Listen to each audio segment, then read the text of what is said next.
Our gospel lesson this morning comes from Matthew chapter 3, verses 13 through 17.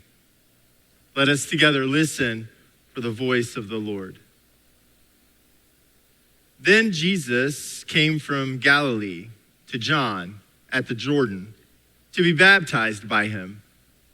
John would have prevented him, saying, "I need to be baptized by you, and do you come to me?" But Jesus answered him, "Let it be so now, for it is proper for us in this way to fulfill all righteousness." Then John consented. And when Jesus had been baptized, just as he came up from the water, suddenly the heavens opened to him, and he saw God's Spirit descending like a dove and alighting on him. And a voice from heaven said, "This is my Son, the beloved, with whom I am well pleased." This is the word of the Lord. Thanks be to God. Abraham. Abraham was the father of Isaac, and Isaac the father of Jacob, and Jacob the father of Judah and his brothers. You might know them as the tribes of Israel, and their brother Joseph, who wore a multicolored coat. And Judah was the father of Perez and Zerah by Tamar. And Perez the father of Hezron, and Hezron the father of Aram, and Aram the father of Amminadab, and Amminadab the father of Nahshon, and Nahshon the father of Salmon, and Salmon the father of Boaz by Rahab. Some called her a prostitute. And Boaz the father of Obed by Ruth, Naomi's daughter-in-law, and Obed the father of Jesse, and Jesse the father of David, the boy who became king. That's how the Gospel of Matthew begins. There's no other introduction, just this, the account of the genealogy of the one who was the son of David, the son of Abraham. The author writes for poetic effect that there were 14 generations from Abraham to David, and then 14 generations from David to the beginning of the captivity in Babylon. And then 14 more generations from that captivity to the birth of a baby boy whose mother's name was Mary, and his name was Yeshua, Isa. We know him as Jesus. Names. 47 names in all. And countless stories. More stories than are told, frankly. And so many more that are left out or even forgotten altogether, sometimes by accident and other times on purpose. And all of these stories, these names, mysteriously linked by the incessant passage of time. Each name, a past. Each name, a legacy. Each name bringing us, the readers and the hearers, closer to now. That's the story. That's the one we are told. Those are the names that give us a narrative that we still speak of today as if it was only yesterday. Names stacked upon one another like Jenga blocks. If one were removed, the whole account becomes precariously balanced at best, or it completely topples over. Those are the names.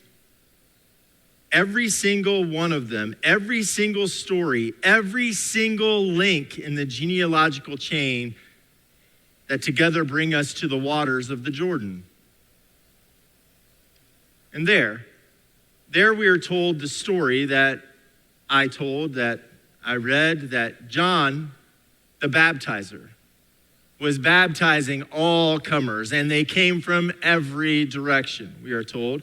They came carrying their own narratives, their own mythologies, their own understandings and misunderstandings of their own stories, their own misgivings, missteps, and mistakes, their own list of names. And they came to this strange man who was practicing an ancient cleansing ritual with anyone who wanted to participate there on the banks of the river. And we're told by the author of the Gospel of Matthew that Jesus, Yeshua, Isa, came to this wild man and asked him to be baptized right there in those shallow, murky waters. And he came not only bearing his own name, but he came carrying the names of all of those who'd come before him.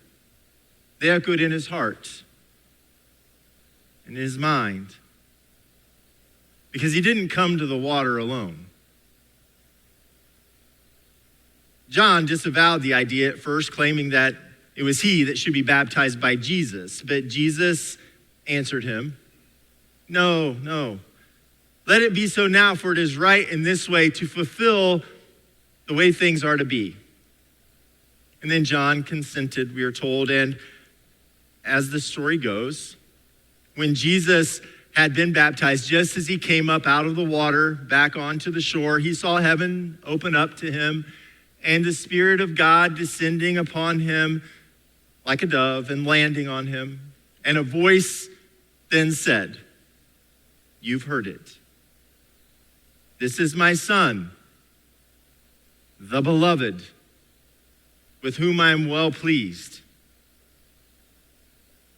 And the ancestors, all of them, even the ones he would have rather not acknowledged, even those whose stories had been pushed to the margins, even those whose memories were only spoken of in hushed tones and in quiet whispers in side rooms, in quiet places, the ancestors came up from the water with him.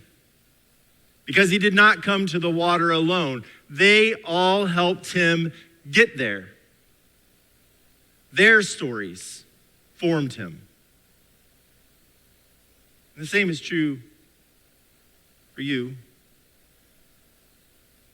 for me. Because no one comes to the water alone.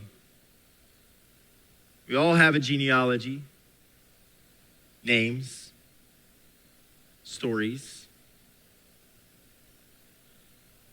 In the modern day city of Selçuk, Turkey, near the ancient city of Ephesus, in the ruins of the grand temple of Artemis, are the remnants of the Basilica of St. John.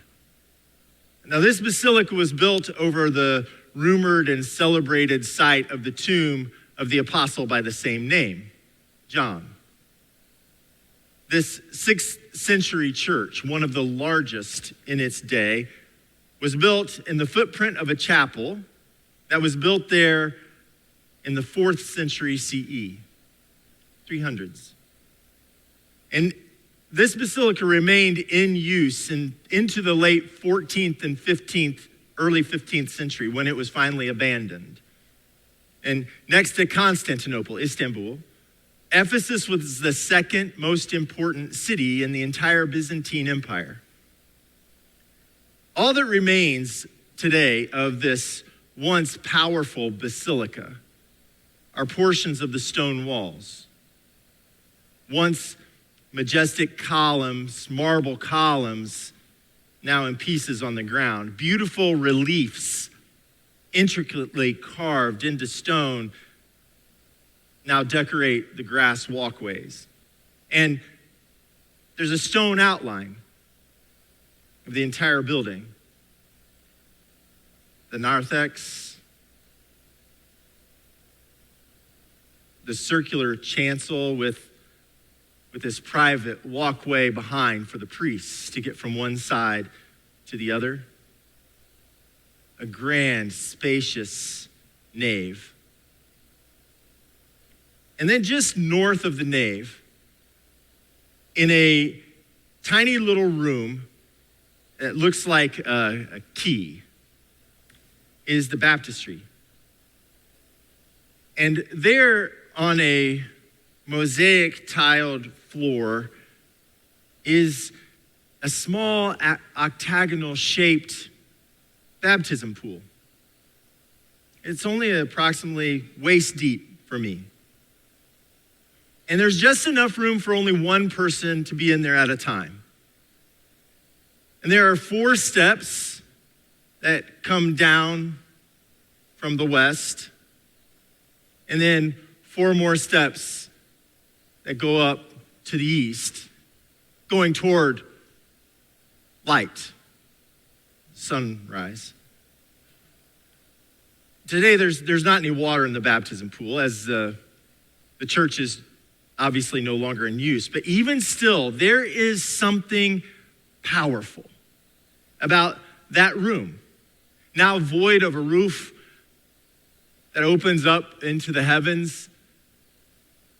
There's something spiritual about that waterless pool.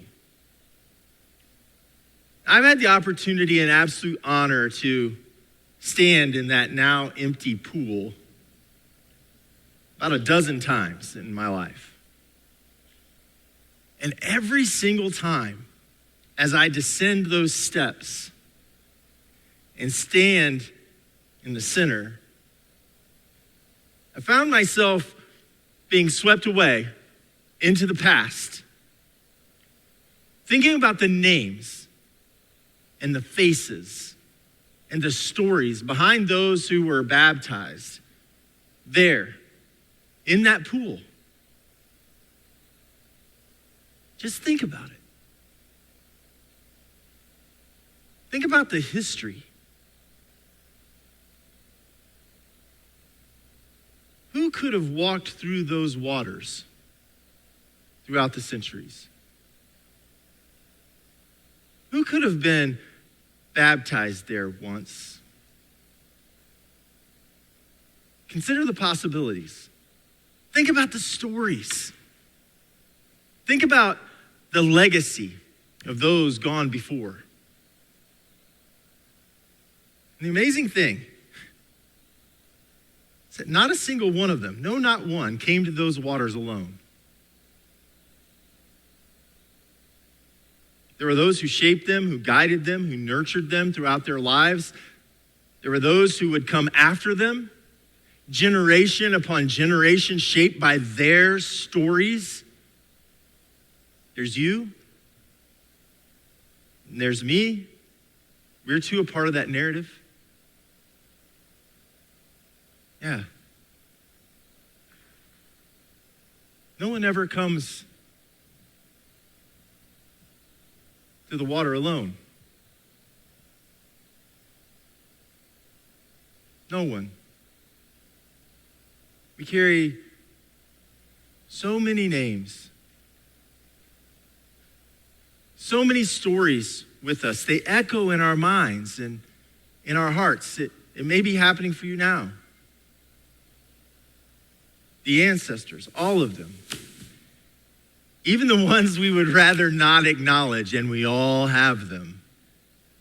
Even those whose stories have been pushed to the margins of our lives. Even those whose memories are only spoken of in those hushed tones and quiet whispers. The celebrated ones, the lionized, the mentors, the loved ones, the loves, the friends, names, faces, stories.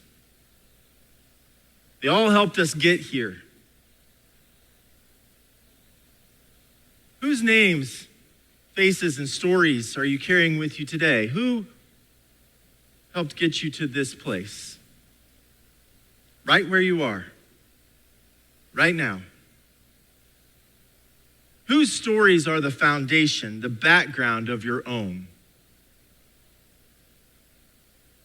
What do those echoes sound like for you? What do the ripples look like? And who will be shaped by you? Who will come after you? Yeah. None of us. Not a single one of us comes to the water alone.